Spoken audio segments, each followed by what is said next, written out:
What's up guys, today we're going to be doing episode 2 of me nuking my entire week's worth of crafting materials in 8 minutes for science. That way you guys don't have to. And today we're going to be going over the void bow, the under your skin, and what role you should be crafting on it. And I'm super excited for this bow, one because it's void and it has a lot of really cool perk combos that are very interesting. And before we get into all that good stuff, my code Ehroar is 30% off for G Fuel. Today is the final day, so definitely take advantage of that. The link will be in the comments description. So heading over to the crafting table on the Enclave, looking at this bow, first with the masterwork, I think you always just want a draw time masterwork to optimize the draw time on the weapon. Then in the bowstring slot, I think you always want elastic string to further decrease that draw time. Then in the arrow slot, I always use compact arrow shaft for increased handling and reload speed. Then if we look at the first perk column, there are a few decent options. You could use something like unrelenting or perpetual motion, but I think the best one on a bow is by far Archer's Tempo to once again increase that draw time. The draw time is more or less the rate of fire of the weapon, so if we keep decreasing that, our damage output is going to go higher and higher. Archer's Tempo also has an enhanced version, which should further decrease the draw time and the length of the perk. So we're definitely be testing that to see if that is worth your time. So we go ahead and look at the base draw time of this one I've crafted. As you see, it's gonna be pretty quick as is. If we test from the second I start drawing it to when it's fully drawn, it's 0.5 seconds. And now if I go ahead and proc the enhanced Archer's Tempo, as you see, it will last for 3 seconds, but 0 is a full second in timers, so it's actually 4 seconds. And the draw time is a lot faster at 0.384, which is gonna be 23.4% faster with the enhanced version of Archer's Tempo. Now we try it with the base version to see if that is worth it. With this bow, the base one is 0.6. Now if I go ahead and proc the base version of Archer's Tempo, the first thing you'll notice is it's only for 2 seconds, or 3 counting the full second of 0. So you get 1 more second with the enhanced version, and the draw time will now be 0.467, which is going to be roughly 22.2% faster, so not that much slower than the enhanced version. Now those exact numbers might be influenced by the other perks I have on the bow, but enhanced is only slightly faster than not having enhanced, and the 1 extra second of time isn't the most useful ever. When you're using a bow, you're going to be more or less hitting those headshots all the time, and you should be hitting 1 every 3 seconds anyways. So I don't think enhanced is something you have to rush to get as soon as possible. If you don't have the materials, let's craft your normal version for now, and maybe over time as you grind out more materials, you'll eventually upgrade it to the enhanced. Then we move on to the right column. The first one I want to look at is going to be Dragonfly. One, because this is a void weapon and the way it combos with Dragonfly spec is going to be extremely good. And you can further increase like the AoE damage of this weapon by pairing it with volatile flow or volatile rounds from the fragments. And now with that going on with a good void 3.0 build, the AoE output of this weapon is absolutely insane. Even without the volatile flow, Dragonfly on bows is extremely strong. Then when you combo it with volatile rounds, I mean, every nearby is just simply dead. So much so that I think it's kind of overkill, and all the things that you are killing with Dragonfly would be dying anyways to the volatile rounds. So in a good build, I think this perk is kind of unnecessary if you're using the volatile rounds already. Also, the enhanced Dragonfly only increases the reload speed, which is useful on a bow that kind of increases the rate of fire in a way. So if you are going to be using Dragonfly down the road, enhancing it could be useful.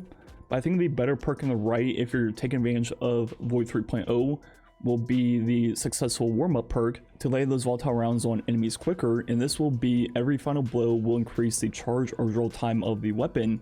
So we first just test how this works in the game. Draw time will be a lot quicker, so the base one was 0.517, now getting a final blow. It's going to be much faster, as you'll see, at 0.334. So warm-up is a 35.4% increase to the draw speed of the weapon, and you can further combo this with Archer's Tempo on the left. And if you do that, this will be extremely fast at 0.234, which is going to be a 54.7% increase to the draw time of the weapon. And now at this point, we are reaching like hush levels of how fast it is. It's actually kind of crazy. And as you see, when you use this perk, every kill will increase the timer up to 20 seconds. So you should be benefiting from this perk almost all the time.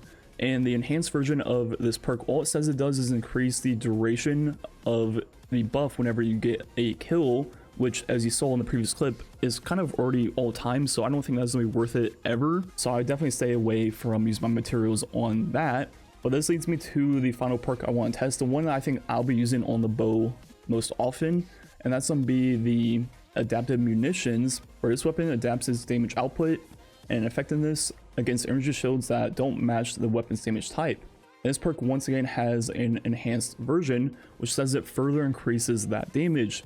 So if we look at how this perk works, first on the raid pulse, this pulse is arc, and I'm going to shoot it at a solar shield with match game on, and look at all the numbers. The first one will hit for 400.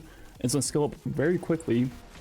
As you see, it'll eventually hit for over 2,000 per bullet, which is already a huge damage increase. So if we look at the percents of all that, as you see, it goes up by roughly 33.3% per stack, eventually capping out at 500% or 6x damage. And the reason I'm so excited about this perk is just because there is match game on so many activities in the game now. Even doing something like solo legend lost sectors, there's match game, and between all the champion mods you have to run, you kind of need a weapon like this to break all the different shields. And even if you're in a fire team setting, having one person running a weapon like this just makes match game pretty much irrelevant, and you don't have to pay attention to it. And the way this perk works on bows is it ramps up a lot quicker than the pulse clip. So as you see in the Master Nightfall, where I'm purposely 35 under, the numbers will scale up extremely fast. Then we put on the enhanced version to see how that works compared to the normal one. Once again, it scales up very fast and the numbers will be even higher. So we break down those percents with the normal version of the perk. As you see, it only took 3 hits to get to the full buff of 500%. The enhanced one got there even faster and was 60% higher than the normal one. And if we just compare that to the same bow without the perk on, just to show you how more efficient it is to break non-matching shields. As you see, I'm just never breaking that shield in my entire life without the perk on. And if I compare it to a arc bow, same light level and same everything, the arc bow will one hit the shield, so it's not as good as obviously matching the element, but it's going to be better than nothing for the non-matching ones and make it actually realistic to ever break them. And the one thing I want to test is, does it work with anti-barrier bow for the season? And it does not, which would have been cool, but at the same time, you break the shield so fast anyways that it's not too big of a deal. So recapping the role you should be crafting on the under your skin, you should always have a draw time masterwork.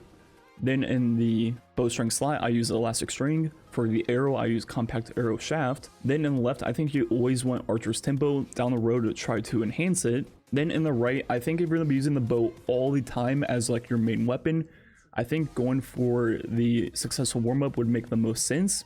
Or you could try Dragonfly for that crazy AoE ad clear, but at the same time, I don't think Dragonfly is worth it, and I think it's kind of overkill with Void 3.0. if you're running a good build with volatile rounds. So for all the bow mains out there, I think you want to run successful warm-up to take advantage of the volatile rounds as fast as possible. But for me, I plan on using this bow for in-game content as my void weapon of choice, which means I'm going to be using the enhanced adaptive munitions to break all these shields under match game. So once again, my god roll is enhanced archer's tempo and enhanced adaptive munitions. And for all the bow mains out there, I think you want enhanced archer's tempo along with successful warm-up. And yeah, I plan on using this bow for practically every in-game activity in the game. Anything with match game, I'm just gonna be throwing this on to still take advantage of my void builds while still having a good weapon to handle all the shields.